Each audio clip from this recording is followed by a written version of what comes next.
我在男友手机里发现了一笔大额转账68.8万，备注彩礼，收款方却不是和他谈了8年恋爱的我。我省吃俭用和他攒了4年的彩礼，他转给了别人，而我什么都不知道。柜子里还放着我给他的生日惊喜，一只最新款手机。窗外的雨下得很大，雨滴落在窗户上的声音像是在敲打我的心。我拿着宋星河的手机，身子止不住的颤抖。在一起8年，我从未翻过他的手机。如果不是发现他手机落在家里，我不会动。没想到这一动，我也成了从男友手机里走不出来的人。我翻遍了他手机里每个银行账户，证实了他转出去的彩礼钱里面有我们共同存的38万。我和宋星河从大一在一起，到现在8年，本来想着大学毕业就结婚，但我爸妈不同意，嫌弃他出身农村，除了38万8的彩礼外，还得在城里买套房。这些钱吓退了宋星河，他说：“我爸妈辛辛苦苦把我供出来，没道理结婚还要花掉他们那么多钱。我们的4年太值钱，也太不值钱了。”宋星河和我提了分手，最后我说舍不得，我哭着挽回求复合。不要分手好不好？钱我们一起攒。后来我瞒着爸妈和他一起北漂，这4年里我省吃俭用和他一起凑首付钱和彩礼钱，可现在他却把这笔钱送给了别的女人做彩礼。婚房首付的钱是去年年底交的，贷款还了3期，是我和宋星河一起还的。当时付完首付，卡里就只有38万，宋星河哪里来的68.8万？收款方的名字里有个冰字，我认识的人里没有这个字的，到底是谁呢？脑海中不断有新的问题冒出来，我像是置身于大雾中，看不清眼前的一切。深吸一口气后，我强迫自己冷静下来，看着手机里冒着红点的聊天软件，点了进去，除了一些工作消息外，很干净，没有一个可疑的人。我在搜索框里输入爱你、宝贝、亲爱的这些暧昧的字眼，跳出来的只有我熟悉的聊天记录，让我的眼眶止不住的泛酸。8年，我和宋星河在一起8年，这8年里，我全心全意为他，不顾父母的反对，选择和他一起存钱娶我。可如今，这一切都像是一个笑话。我一个个软件打开，什么都没发现，直到打开了美团，我看见了一条条的外卖记录里夹杂着另一个地址，收货的人也是一个冰字，他会在很多节日里给他买花，158、188、208的花束，最贵的那一束588，他时常会给他点奶茶，最常点的是抹茶口味的，他会在他生病的时候给他闪送药，会买小零食哄他开心。而我呢，什么都没有。我看向了床头那束干花，那是他毕业后唯一送我的一束花，9.9一束，街边自助花铺买的。小燕，等以后我有钱了，你要什么我都给你买。他和我说以后，可210束的花，他转头就能给别人买。手上的手机忽然震动了起来，一个陌生号码打了进来。喂，心脏猛地跳了一下，我接起了电话。你好，我是这个手机的主人，是宋星河。他以为自己手机丢了。是我，你手机没丢，落家里了。对面愣了1秒，接着如释重负地笑开了。原来是在家啊，我还以为在地铁上被人偷了呢，我马上回来拿。挂断了电话，我继续翻着他的手机，淘宝购物车里全是女生的化妆品、护肤品和一些高价的盲盒，购买记录里琳琅满目，都是项链、手链、包包、口红。收货人又是那个冰，最新的一条是那只最新款的手机，我买的白色送他的，他买的橙色送他的。这4年里，我省下来的每一分钱都被宋星河找到了去处。那一刻，我的心像是被塑料袋蒙住了，连呼吸都在发颤。咔嗒一声，身后传来了开门声，宋星河喘着气站在门口，一句话没说走进来，猛灌了一大口水。小燕，你今天下午晚班啊？今天是周末，我原本不用上班，但为了多赚钱，我在家附近的商场找了个周末的兼职。宋星河因为公司有加班费，所以选择在公司加班。下午3点的班。我语气低沉，试图让他听出异样，但他没听出来，笑着说了句：真是辛苦老婆了，为了和我一起攒彩礼钱，老公这就好好努力回去加班，争创业绩，拿个大奖金，拉进度条。我站在那，静静地看着他。其实钱存的也差不多了，要么下月你跟我回去见见我爸妈。宋星河把手机放进了口袋，眉头微微一紧。虽然彩礼是差不多了，房子也买了，但咱不是还没装修钱吗？而且到时候结婚要用的钱也挺多的，要么再等1年吧。又是等，他这些话以前也说过，但我都没放在心上，可现在听起来就是在拖延时间。见我没说话，宋星河走过来拉了拉我的手。再等等，小燕，我不想让你爸妈看不起我，我想风风光光娶你进门。我爸妈当初的一句刁难，成了我们结婚最大的阻碍，也成了宋星河顺当的一个借口。可他不知道，其实我爸妈压根不在意这笔钱，我们家不缺这点钱。今年过年，我爸妈也已经松了口，我还没来得及和他说而已。彩礼我爸妈1分都不会要，嫁妆比我们这些年存的多上好几倍。好，我的心一点点沉寂了下来，胸腔里翻江倒海的苦楚像是要满上来。我站起身，走向了那束9.9的干花。那花不值钱，但那时候的情值钱。可现在情也不值钱了。扑通一声，我把干花丢进了垃圾桶。回到房间后，我打开了柜子，把那只手机拆开后，插入了自己的卡。开机后第一件事，我把周末的兼职辞掉了。第二件事就是给我哥打了个电话。哥，你那个律师同学的联系方式给我一个，我的钱，我一分都不会便宜给别人。你怎么了？或许是我声音不大对，我哥一下就听出来了。没事，等我解决了再和你说。我哥没再继续追问，下一秒名片发了过来，那人很快就给我打了电话。你的意思是你没结婚，但攒下来的钱每一分都转给他存了，买房子的首付钱也有你的份。或许是没见过我这样的恋爱脑，对面的律师哽了一下。有流水的话，这笔钱倒是也好要，不过你有备注吗？什么购房、彩礼之类的字眼？有，我是傻，但好在也没那么傻。每次转账给宋星河时，我都没有忘记备注资金用途以及期数，一是为了方便查看账单，二是为了让我自己清楚一共赚了多少钱。那就好办多了，这些钱大概率都是能追讨回来的。我听到这话，心里安稳了不少。不过这房子没写我的名字，也能要回来吗？对面再次静音了，良久，他叹了口气。妹啊，这年头你这么傻的姑娘不好找了。我苦笑着搭了几句腔。是啊，我真傻。没事，有流水就行。你把转账的记录拉出来发我，另外你和对方的聊天截图也发过来。好，挂断电话后，我打开自己账户，将单子一并拉了出来。我从2022年8月开始给宋星河转钱，先存的是买房钱57、40万，房子买在宋星河的老家，133平首付90万，后面存的是彩礼钱15、7、20万，一些零零散散的转账，包括但不限于他家老房子的装修、家电等，加上3期房贷共计10万。这些年我一共给宋星河打了70万，聊天记录也都一一找了出来，发给了律师哥。但我始终想不通，宋星河买房花了90万，他哪里来的68.8万呢？那天晚上，宋星河下班很早，推开门见到我时愣了愣。你不是晚班吗？怎么在家？我收拾着手上的衣服。哦，我辞职了。怎么了？工作不顺心？没事儿没事儿，就一个兼职，辞了就辞了。我们现在压力也没那么大了，没必要这么辛苦。宋星河如往常一样的口吻说着话，眼神里没有一点异样。他笑着摸了摸我的头，走向了厨房。我坐在沙发上，转头看着那个忙碌的背影。这些年，宋星河对我还算不错，烧饭洗衣都不会让我操劳。他给不了我的，除了婚姻以外，就是钱。星河，我想结婚了。宋星河拿着锅铲的手明显一顿，他回眸，结，等明年咱就结。我没继续搭话，那顿饭吃得满腹心思，直到半夜，我起来再次打开了宋星河的手机，我再次打开了宋星河存钱的那张卡，翻开记录才知道，这张卡的进账只有我的钱，4年了，宋星河一分钱都没存过，而打出去的68.8万全是我的，也就是说，他支付的彩礼钱是我的。那房子呢？房子首付去了哪？漆黑的夜里，屏幕上的光一点点撕开了我的心。我打开每张卡的账户，一一看了流水账单，但并没有找到任何一笔大额转账是关于购房的。可明明宋星河年底回了趟家，把合同签了，房子是我们亲自选的，签约日期是我们亲自谈的。我没去是因为我那天生病了。宋星河甚至把签合同的照片、合同的复印件都发给了我，手机里是他签约那天和我的聊天记录。我浑身僵硬在那，丝毫不能动弹。那些赤裸裸的真相让我喘不过气。这4年只有我在省钱，而省下来的钱变成了他的彩礼。我坐在窗边，联系了当时买房时的销售。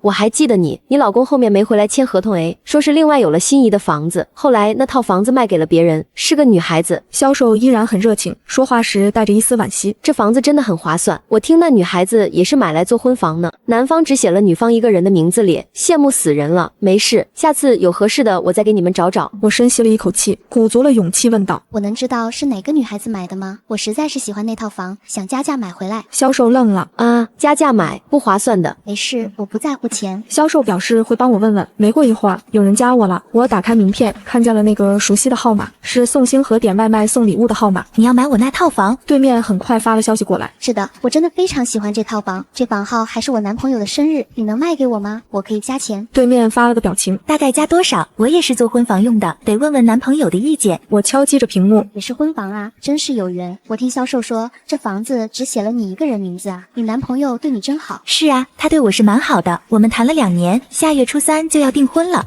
看着屏幕里不断跳出来的几句话，我看向了在床上呼呼大睡的宋星河。我们谈了8年没结婚，他们谈了2年要订婚了。漆黑的房间里，我哆嗦着身子发出了那句：恭喜啊，你叫什么名字？我备注一下。对面很快回复：白宁冰。我站在窗边一夜未眠，我始终想不明白，宋星河天天和我在一起，到底是怎么谈上的这个女朋友。第2天，我当作什么都没发生，送宋星河出门。接下来几天，我利用上班时间，把所有资料都发给了律师哥。我仔细看了购房合同是25年12月5日签的，68.8万彩礼是25年11月15日转的，也就是说，这买房的钱很有可能是我的。宋星河靠着我，分文不出娶了个老婆。没过几天，白宁冰那边就回复了我男朋友不同意买，不好意思了。意料之中，毕竟他们马上就要订婚了。这时候的宋星河不允许任何变数，日子很快就到了下月初3、初2那天，宋星河给我打了个电话：小妍，我妈在田里摔了，我得回趟聊城，过几天再回来。宋星河听着很焦急，演技炉火纯青。好，他不知道的是，我也在这班回聊城的高高铁上，我也想看看我花了68.8万娶的妻子。到聊城的时候是下午，深秋的风裹着北方特有的干冷，刮在脸上像细沙直打磨。我裹紧了身上的薄外套，脚步放得极慢，像踩在棉花上，每一步都沉得抬不起来。高铁站的人流熙熙攘攘，拖着行李箱的旅人步履匆匆，广播里反复播报着车次信息。嘈杂的人声里，我一眼就锁定了那个熟悉的身影。宋星河拎着黑色行李箱走得飞快，肩膀绷得笔直，脚步轻快的像是要去赴一场期待已久的盛宴。这模样我太熟悉了，大学时每次寒暑假返校，他都是这样，早早等在出站口，看见我就眼睛发亮，拎过我的背包就大步往前走。那是一种迫不及待见到心上人的急切，是藏不住的欢喜。那时候我总笑着追在他身后，抱怨他走太快，他就回头牵住我的手，掌心温热，说怕你等急了。可现在他这份急切，这份欢喜全给了别人。我躲在一根粗大的水泥柱子后面，指尖死死攥着衣角，指节泛白，连呼吸都不敢太重，生怕被他发现。心脏像是被一只无形的手狠狠攥住，一抽一抽的疼。8年的回忆像潮水般涌上来，又被眼前的画面狠狠拍碎。出口处人群散开的间隙里，我几乎是一眼就认出了那个叫做白宁冰的女孩子。她穿着一身杏色风衣，长度刚好到膝盖，搭配着白色针织衫和浅灰色半身裙，长发温柔地披在肩头，妆容清淡，眉眼弯弯，笑着朝宋星河挥手的时候，嘴角的梨涡浅浅陷下去。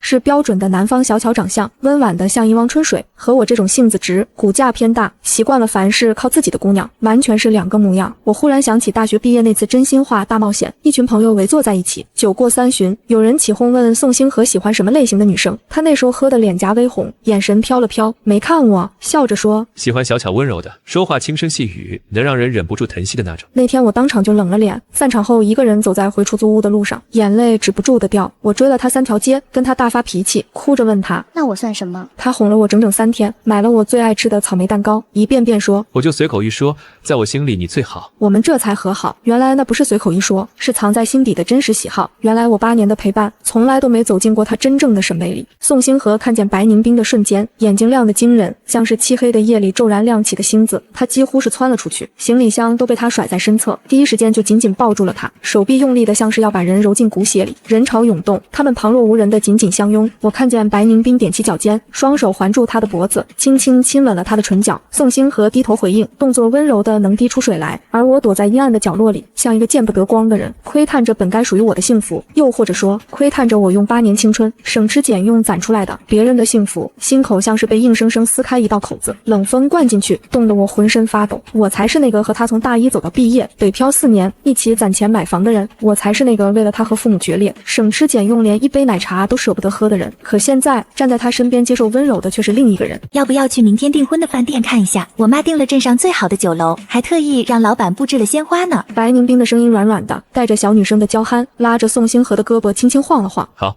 都听你的。宋星河的声音是我从未听过的温柔，低雅又宠溺，和平时对我说话的敷衍截然不同。对了，我妈给我们推荐了一个室内设计师，是做婚房装修的，口碑特别好。我等会儿把设计稿发给你看看，喜欢什么风格我们就装什么风格。白宁冰笑着点头，挽着他的胳膊，两人并肩往前走，身影依偎在一起，般配的刺眼。我站在原地，看着他们的背影消失在人流里，双腿软得几乎站不住，扶着水泥柱子才勉强站稳。深秋的阳光透过高铁站的玻璃顶照下来，明明是暖的，却照不进我心里分毫。我抬手抹了把脸，指尖冰凉，才发现自己不知道什么时候已经泪流满面。我深吸一口气，压下胸腔里翻涌的情绪，抬手拦了一辆出租车，报出了宋星河老家的地址。趁着他和白宁冰去看订婚饭店的间隙，我要先去那个我曾经以为会成为自己婆家的地方，看看这场用我的钱堆砌起来的订婚宴到底有多盛大。出租车行驶在聊城的乡间小路上，水泥路两旁是枯黄的麦田，偶尔能看到几家农户院子里挂着玉米串，透着一股朴实的烟火气。这条路我来过2次，一次是大学毕业跟着宋星河回家，一次是去年过年他说要回家收拾房子，我偷偷跟着来过。只是那2次我都像个外人，从未被真正接纳。车子停在宋家门口，我付了钱下车，站在院门口看着眼前的景象，指尖再次攥紧。他家的院子被清扫得干干净净，地面用清水冲过，没有一丝杂物。院墙两侧挂着红色的灯笼和喜字拉花，风一吹，喜字飘飘摇摇，满是喜庆的氛围。和我第一次跟着宋星河回家时截然不同。我第一次上门是大学毕业的夏天，那时候院子里堆满了农具和柴火，墙角长着杂草，厨房里堆着几天没洗的碗，油腻腻的灶台泛着黄光。他妈妈从田里回来，裤脚沾着泥，洗了洗手，随便往围裙上一擦，笑着说：“家里农活忙，没时间收拾，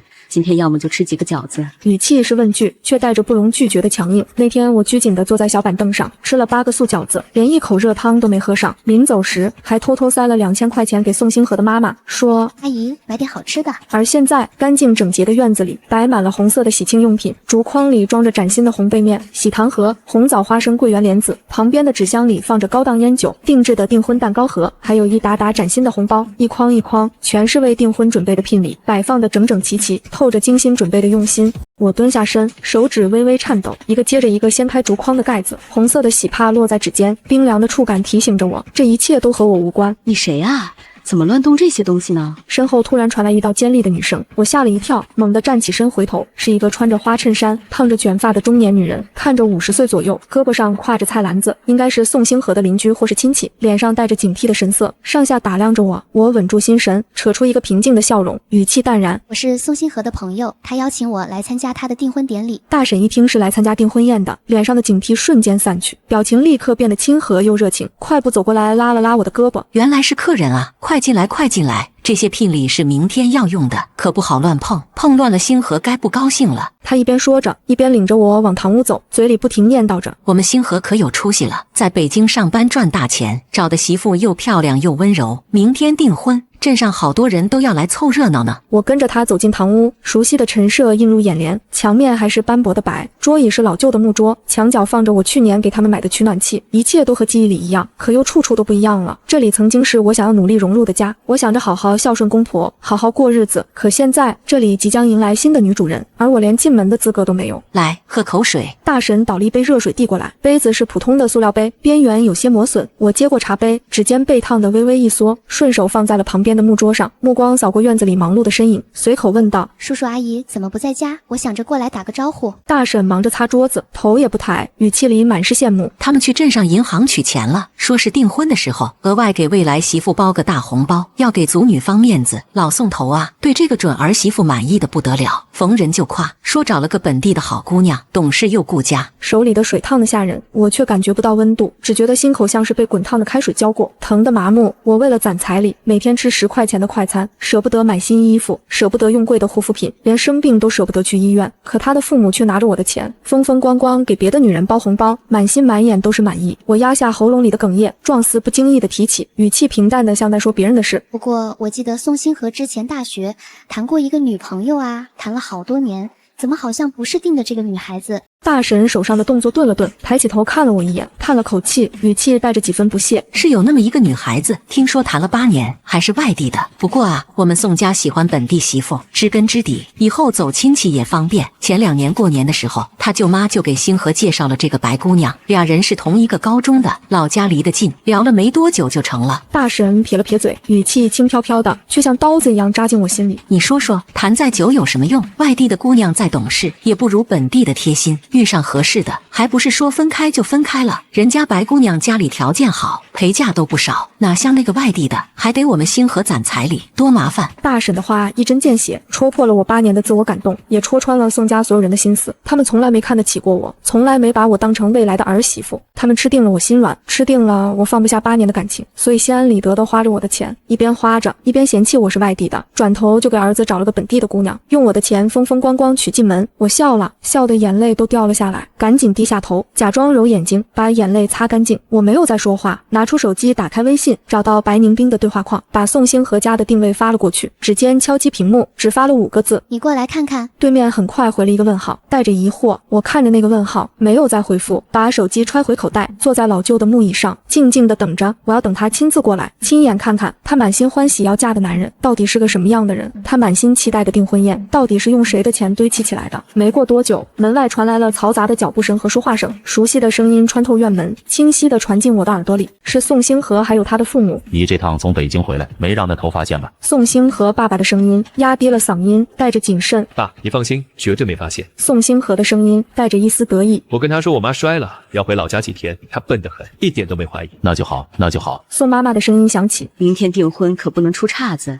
宁斌那姑娘家里条件好，咱们可不能得罪。要是她闹起来，我就去跟她说，你和柳如烟早就分开了，就是她一直缠着你不放。宋星河沉默了几秒，语气笃定：没事儿，他要是真敢闹，我出面摆平。他跟了我8年，舍不得放手的，最多闹几句，我哄一哄就好了。宋爸爸拍着胸脯，一脸正气。有我们在，他翻不起了。明天的订婚宴必须顺顺利利。一字一句清晰地砸进我的耳朵里。原来他们早就商量好了，把所有的错都推到我身上，把我塑造成一个死缠烂打的人，而他宋星河是无辜的受害者。原来我8年的真心，8年的付出，在他们眼里不过是可以随意拿捏、随意践踏的东西。我坐在椅子上，浑身冰冷，却异常平静。门被推开，宋星河和他的父母一前一后走了进来，手里拎着从镇上买的东西，脸上还带着笑意。我缓缓站起身，转过身，视线和宋星河隔空对上，笑容在他脸上瞬间凝固，瞳孔猛地收缩，脸色以肉眼可见的速度变得惨白，随即又青黄相接，像是被人狠狠打了一拳。错愕、惊慌、心虚，各种情绪交织在那双漆黑的双眸里，复杂的吓人。同样的，站在他身后的宋星河父母脸上的笑容也僵住了，嘴巴微张，神色尴尬到了极点，一句话都说不出来，像是被人抓住了现行的人。我看着他们，扯出一个极淡的笑容，语气平静，却带着刺骨的冷。你说你妈受伤了，我不放心，跟着回来看看。我顿了顿，目光扫过院子里的聘礼，扫过他们手里的东西，一字一句清晰地说道：没想到赶巧了，还赶上了你的订婚宴。空气瞬间凝固，静得能听见针掉在地上的声音。宋星河回过神，脸色难看至极，快步朝我走来，伸手就想拉我的胳膊，压低声音，带着慌乱：小燕，你先跟我出去，我们到外面去说，有什么事儿我们私下解决。这时听到动静的邻居和亲戚都凑了过来，围在院门口和堂屋门口探头探脑，议论声渐渐响起。我猛地甩开他的手，力道大的让他踉跄了一下，随即原地坐回了木椅上，脊背挺得笔直，目光冷冷地看着他，没有一丝退让。宋星河拿着我的钱娶别人，你敢做不敢当啊！一句话落地，声音不大，却清晰地传遍了整个院子，人群中瞬间炸开了锅，议论声此起彼伏。什么情况？这姑娘是谁呀？听这话，好像星河还有别的女朋友，拿着别人的钱娶媳妇，这也太不地道了吧！宋星河的脸色涨得通红，又青又白，气急败坏地喊出我的名字。柳如烟，8年的情分，你非要把话说得这么难听吗？我们有事出去说，别在这里闹得难堪。事到如今，他还想着私下解决，还想着把我骗走，掩盖他的错事。可我不允许，我的8年青春，我的真心付出，我的省吃俭用，即便是结束，也不该是这样稀里糊涂，被人践踏的结束。我抬眸，目光锐利地盯着他，字字铿锵：难堪的是你，不是我。那你倒是说说，你给白宁斌的68.8万彩礼是哪里来的？你跟你爸妈跟白宁斌说，2年前就和我分开了，那你和我同居这4年，每个月拿着我赚的钱，算是什么关系？你说要和我一起攒彩礼买房，我信了，我省吃俭用给你转了70万，结果你拿着我的钱给别的女人当彩礼买婚房，你把我当什么了？一连串的质问砸得宋星河哑口无言，他张了张嘴，却一句话都说不出来，只能站在原地，脸色惨白。良久，他才深吸一口气，眼神躲闪，语气低沉：你都知道了，是不是我手机落家里那次你看见的？我笑了，笑得悲凉。是也不是，是你自己做的事太过分，藏不住。发现事情败露的第一时间，宋星河的眼里没有任何愧疚，没有任何歉意，没有一丝一毫对我8年付出的心疼。比起给我一个解释，他第一时间想的是怎么稳住我，怎么保住他的订婚宴，怎么不影响他娶白宁冰。空气陷入死寂，围观看热闹的人面面相觑，眼神里带着鄙夷和惊讶，也都猜到了宋星河脚踏2条船这件不光彩的事情。宋妈妈一看场面失控，赶紧上前挤到我面前，脸上堆着虚伪的笑容，打起了圆场。小燕啊，好孩子，你听阿姨说，其实星河一直想和你坦白分开来着，但是他怕你接受不了，怕你一时想不开，他也是为了你好，才一直拖着没告诉你，你可别误会他。我听着耳边的话，差点没笑出声来，真是好一张伶牙俐齿的嘴，颠倒黑白的本事真是一流。一来二去，他宋星河隐瞒感情、骗钱、订婚，倒成了为我好的人，我一心一意付出，反倒成了需要被迁就的麻烦。我抬眸看着宋妈妈，眼神冰冷，语气带着嘲讽：阿姨，您真有意思，他瞒着我和别人恋爱订婚是为了我好，他拿走我70万，给别的女人当彩礼买婚房也是为了我好，你们宋家对好人的界定还真是异于常人啊。曾经我对宋星河的父母毕恭毕敬，掏心掏肺，为了嫁给宋星河，我不仅自己省吃俭用攒钱娶自己，还时时刻刻记挂着讨好他们。逢年过节，衣服、保健品、烟酒、零食，我从来没少寄过。他家里老房子装修，我转钱过去；他爸妈生病，我托人买特效药寄回去。我甚至想着结婚以后要好好孝顺他们，给他们养老。可因为我和父母闹掰，远嫁北漂，宋星河连片茶叶、一个水果都没有给我爸妈寄过。我心里芥蒂，却始终为他找借口，说他忙，说他不懂人情世故。可现在看着面前这2个我曾真心对待、真心尊重的老人，我只觉得心凉透了，凉得没有一丝温度。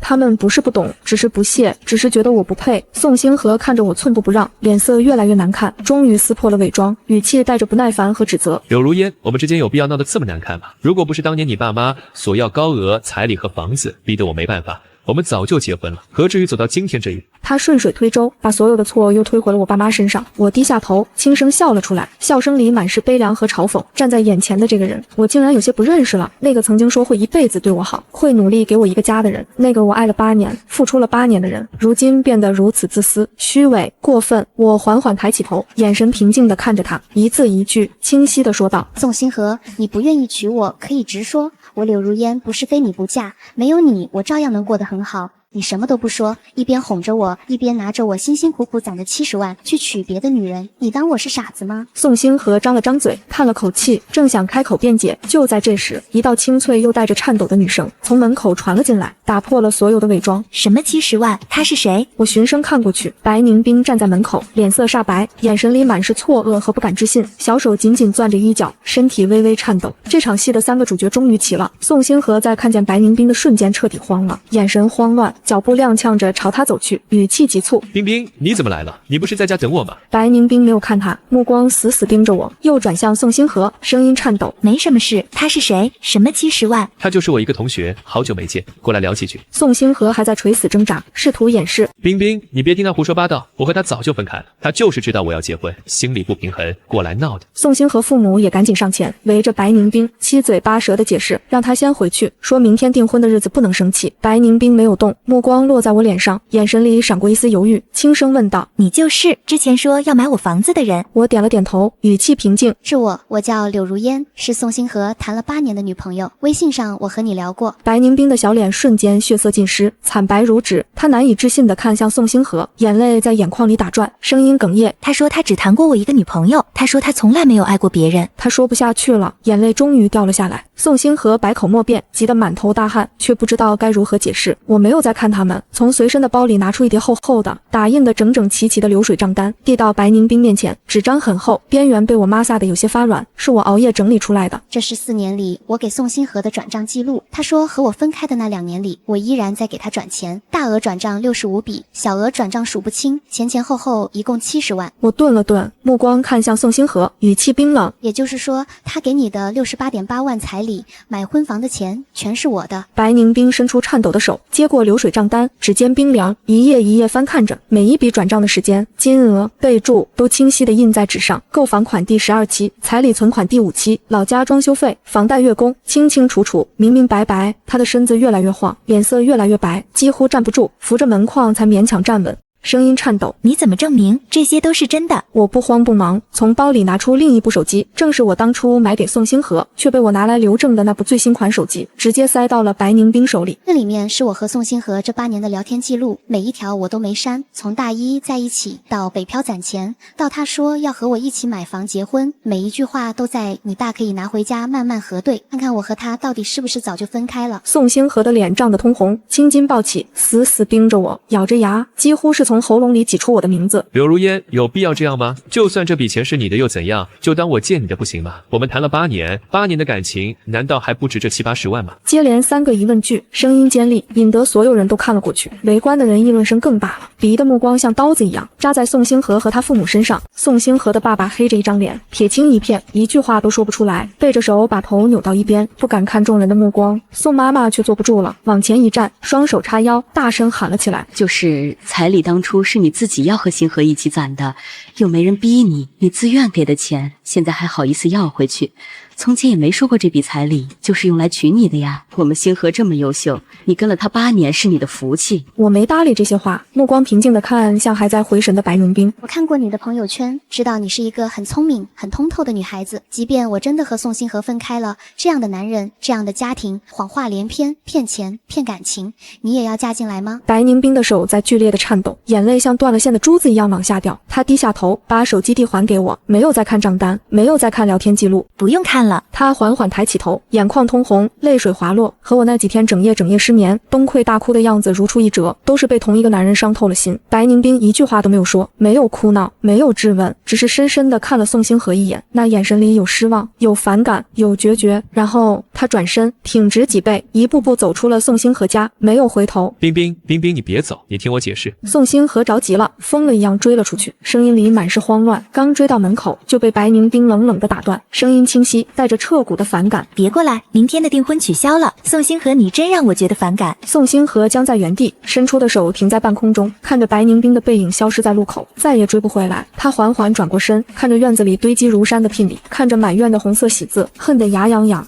拳头死死攥起，指节泛白，眼睛里布满血丝，像一头被逼到绝境的人。走进堂屋时，宋星河的情绪彻底崩溃了。他指着我，眸光里淬着怒火，气急败坏的嘶吼：柳如烟，你到底想怎么样？你口口声声说为我攒钱娶你，说你省吃俭用，这最新款的手机你不也用上了？你装什么可怜？我看着他歇斯底里的样子，突然就笑了，笑得坦荡，笑得释然。我举起手里的手机，对着所有人，声音清晰，没有一丝委屈，只有嘲讽。宋星河，你看清楚，这手机是我攒了3个月的钱买来送给你的生日礼物，是我准备给你的惊喜。我想着你天天上班辛苦，换个新手机好用，可你呢？你给了我一个最大的惊喜，我真的谢谢你，让我们的8年成了我这辈子最不舒服的一个笑话。宋星河张了张嘴，再也说不出一句话，脸色惨白，瘫软在椅子上。宋星河的父母也彻底蔫了，低着头一句话都不说。身后围观人的议论声、鄙夷声、嘲讽声已经足以将他们淹没。我没有再看他们一眼，转身走出堂屋，走出这个让我不舒服的院子。走到院门口时，我停下脚步，没有回头，语气平静，却带着不容置疑的坚定，对着身后的人说道：宋星河，我给你一个期限，3天内把我转给你的70万1分不少还给我，否则我们法庭见。说完，我抬脚大步离开，没有一丝留恋。我当天晚上就离开了聊城，坐最晚一班高铁回了北京。车厢里空荡荡的，只有零星几个乘客。窗外的夜色漆黑一片，路灯飞快地向后倒退，像我逝去的8年青春，一去不复返。回到出租屋，这个我和宋星河生活了4年的地方，每一个角落都有我们的回忆。可现在只剩下不舒服和反感。我没有丝毫犹豫，翻出所有的收纳箱和垃圾袋，把宋星河的东西全部清理出来。他的衣服、鞋子、洗漱用品、常用的物件，一件不留，全部塞进垃圾袋里，堆放在家门口。我拿出手机，给这些东西拍了一张照片发给宋星河，只发了5个字：请及时拿走。手机刚放下，铃声就疯狂地响了起来，是宋星河打来的。我深吸一口气，按下了接听键。柳如烟，有必要做得这么绝吗？电话里宋星河的口气没有了之前的嚣张气焰，带着一丝疲惫和慌乱。我们8年的感情，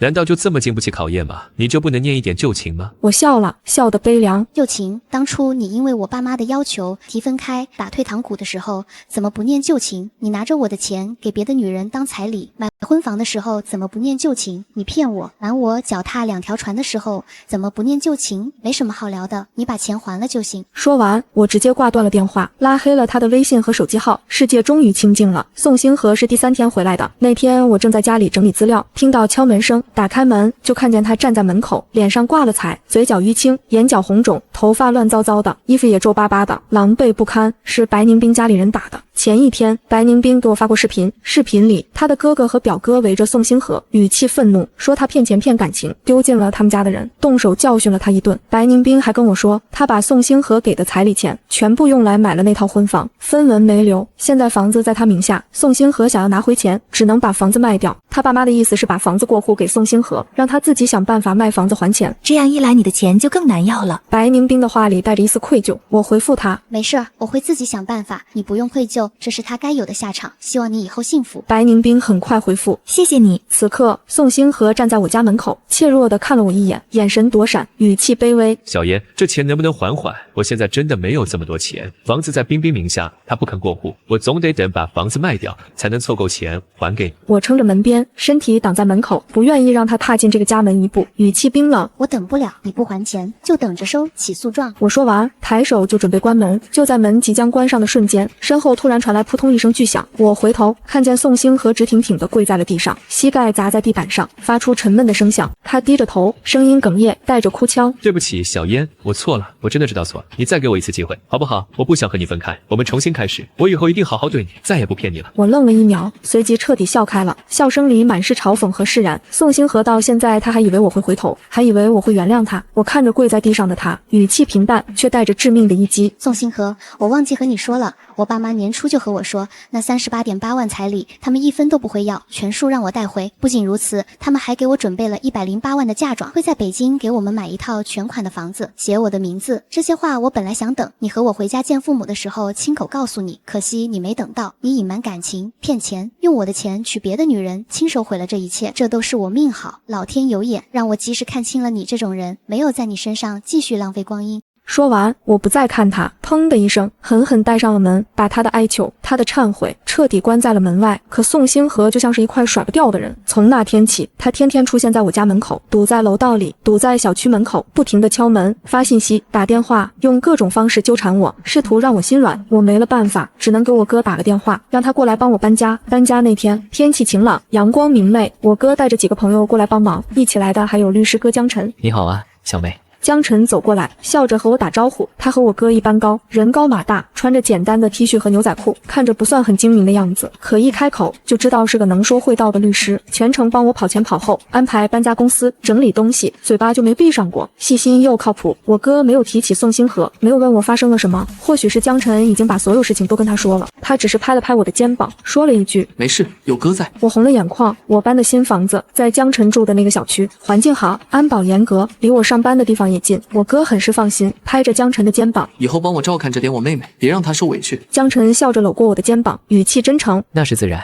以后就当自己个儿亲妹妹一样，谁敢欺负她，我第一个不答应。搬完家，我们一起在小区楼下的餐馆吃了饭。吃完饭，我哥有事先走了，我和江晨住在同一个小区，便一起坐上了他的车。你那钱还没拿回来？江晨一边开车，一边有一搭没一搭的和我聊着，语气轻松，试图缓解我的情绪。已经起诉了。我靠在椅背上，看着窗外的风景，心里平静了很多。车子开到小区楼下，我下车道谢和他道别，可还没走出几步，一道熟悉又阴郁的身影从路灯的阴影里走了出来，拦在我面前。是宋星河，他不知道怎么找到这里的，脸色憔悴，眼神阴鸷，死死盯着我，又看向我身后的江晨，突然发出一声怒吼，声音嘶哑，响彻夜空。柳如烟，我皱了皱眉，没有看他，只想绕开他往前走。宋星河却快步上前，再次拦在我面前，指着江晨，语气极度又疯狂。这就是你非要和我分开的原因吧？你说我隐瞒感情，说我骗你，你不也是马上就找了下家，这么快就和别的男人在一起了？我不想理会他的胡言乱语，只觉得他像个跳梁小丑，可笑又可悲。我冷冷的开口，目光直视着他，只有一句话，怎么有钱还我了？钱这个字，如今是宋星河的逆鳞，一碰就炸。他的脸色瞬间变得难看，眼神慌乱。现在的宋星河别说70万了，他连工作都丢了。白宁冰实在气不过，把他骗钱、隐瞒感情、脚踏2条船的所有事情整理成邮件，附上证据，发给了宋星河公司的所有领导和同事。发之前，他还特意来问我把他的事情曝光，会不会对你有影响？我回复不会，你尽管做，这是他应得的。没过多久，我就听说宋星河被公司直接开除，连离职补偿都没有，在北京的圈子里彻底坏了名声，再也找不到像样的工作。我知道那笔70万他更拿不出来了，所以第二天我就委托江晨正式向法院提交了起诉状。宋星河看着我，眼神卑微，语气放软，带着哀求。柳如烟，我今天来不是和你闹的，我求你宽限我一阵子好不好？只要我把房子卖掉，找到新工作，我马上把钱一分不少还给你，我发誓。他看了一眼我身边的江晨，声音越来越轻，越来越没有底气，头也垂了下去。原来他也怕丢脸，也怕在别人面前露出自己最狼狈、最不堪的一面。我摇了摇头，语气没有一丝波澜。我为什么要宽限你？你没钱可以找你爸妈要啊。怎么他们生了儿子，养到这么大，连给你结婚还债的本钱都没存起来吗？还是说他们觉得自己的儿子不需要娶媳妇，不需要负责任，随便骗骗别人就可以了？先前憋在心里从未说出口的话，此刻我一股脑都说了出来，没有丝毫留情。当初他们宋家所有人就是认定了我心软，认定了我放不下8年的感情，认定了我远嫁无依，所以才心安理得地花着我的钱，榨干我的价值。他们吃定了我，宋星河也吃定了我，可他们又觉得我是外地媳妇，没有娘家撑腰，没有本地姑娘划算，所以一边榨取我的价值，一边给儿子找本地姑娘。现在该我讨回公道了。宋星河有这时间来我这里纠缠哀求，不如好好想想怎么筹钱还给我。我说完，拉上江晨的胳膊，头也不回地走进小区，再也没有理会身后宋星河的呼喊和哀求。他的声音在身后越来越远，我一个字都没有听清，也不想听清。后来没过多久，我的银行卡上收到了一笔转账，70万一分不少，分文不差，复言只有简单的3个字还你的。这钱我不知道宋星河是从哪里来的，是卖了房子，还是找亲戚借的，又或是用了别的方式，我不想知道，也不在乎。钱到账的那一刻，我彻底释然了。直到几天后，我接到了一个陌生的电话，接通后是宋星河妈妈撕心裂肺的哭声。小嫣啊，小嫣，阿姨求你了，你放过星河吧，求你了。我愣了愣，语气平静。我不懂你什么意思，钱他已经还给我了，我们俩清了。对面直接嗷嗷大哭，哭声凄惨，带着绝望。为了还你那70万，他走投无路，借了外债啊。现在家里到处都是追债的人，天天上门闹，把家里砸得稀巴烂。星河都被他们打伤住院了，浑身是伤，下不了床。小嫣，阿姨知道错了，我们家对不起你。可星河他知道错了啊！你们8年的感情，难道你真的全忘了吗？你就来看看他，劝劝那些追债的人，放过他吧。电话里的女人声泪俱下，试图用所谓的感情打动我，试图让我心软，让我出面帮他们解决麻烦。可是她忘了，我的感情，我的真心，我的8年青春，早就被他儿子，被他们宋家所有人彻底耗光了，磨碎了，再也不剩1分1毫。我没有丝毫同情，语气冷淡。阿姨，借外债是他自己的选择，和我无关，钱我已经拿到了，我们之间再也没有任何关系。说完，我直接挂断了电话，拉黑了这个号码。第2天，我还是赶往了聊城，不为别的，就为了亲眼看看宋星河的下场，看看这个骗了我8年、榨干我价值的男人，最终落得个什么结局。毕竟现在的我只剩下这点乐趣了。我赶到聊城人民医院，根据宋妈妈电话里透露的信息，找到了住院部的病房。我没有直接推门进去，而是站在病房门口，透过门上的小玻璃往里看。病房里很简陋，宋星河狼狈地坐在病床上，身上穿着病号服，胳膊上、脸上都缠着纱布，脸色苍白，嘴唇干裂，正低着头，一勺一勺地喝着白粥，眼神空洞，没有一丝神采。站在他旁边的宋妈妈一脸沧桑，头发白了大半，眼角布满皱纹，看着憔悴不堪，再也没有了当初的尖酸和刻薄。妈，你给柳如烟打电话了没？宋星河的声音嘶哑，有气无力。打了，按照你说的，我都跟他说了，又哭又求的。宋妈妈叹了口气，语气担忧。你说他会来吗？这次要是没办法挽回，要是他不肯帮我们家就真的完了。宋星河扯了扯受伤的嘴角，脸上露出一丝笃定的笑容，眼神里满是自负。你放心，他肯定会来。柳如烟那个人最心软了，8年的感情他放不下的，而且他都那么大年纪了，离了我谁还会争取他？上次跟他在一起的那个男的，我都打听过了，就是个律师，不是他男朋友，他就是装给我看的。等他来了，我好好跟他道歉，好好哄一哄，他肯定会原谅我，会帮我们的。隔着一扇房门，我把宋星河的每一个字都听得清清楚楚。到了现在，他还在自以为是，还在觉得我心软，还在觉得我离不开他，还在觉得我会再次被他欺骗，真是可笑至极。我嘴角勾起一抹冰冷的笑容，抬手直接推开了病房门。还喝得下粥，看来还不够惨。我扫了一眼病床上狼狈不堪的宋星河，又看了看旁边一脸错愕的宋妈妈，语气平淡，带着嘲讽。宋星河看见我，眼睛瞬间亮了起来，像是抓住了最后一根救命稻草，挣扎着想要坐起来，语气激动又真挚。小嫣，我就知道你心里还是有我的，我就知道你会来，我真的知道错了，我以后再也不敢了。你原谅我好不好？外债的钱我会自己想办法还，不用你操心。我只是希望你能给我一次机会，我跟你回北京，跟你爸妈道歉，不管他们什么条件，我都答应。我娶你，我这辈子只娶你一个人。宋星河坐在床上，眼神真挚，语气恳切，对着我剖白心计，演得逼真极了。他以为我还会上当，还会像以前一样被他的3言2语哄骗，再次原谅他。可惜他错了。我看着他拙劣的表演，只觉得反感。我笑了笑，语气轻松，带着一丝戏谑。不好意思啊，我要结婚了，今天过来，一是看看你的下场，2是给你送请柬，顺便让你死了这条心，别一天天作践自己，博取同情，挺可笑的。宋星河的嘴巴张得大大的，笑容僵在脸上，眼神里的激动和期待瞬间凝固，变成了错愕和不敢置信，半天都合不拢。我没有再看他，从包里拿出一张红色的请柬，直接摔在了他的病床上。请柬落在他面前，刺眼夺目。欢迎你来参加我的婚礼，当然不来也行。说完，我转身，没有丝毫留恋，径直走出了病房。没等病房里的人反应过来，我已经消失在走廊尽头。刚走到过道拐角，就看见几个5大3粗、满脸横肉的男人，气势汹汹地走了过来，嘴里念叨着：“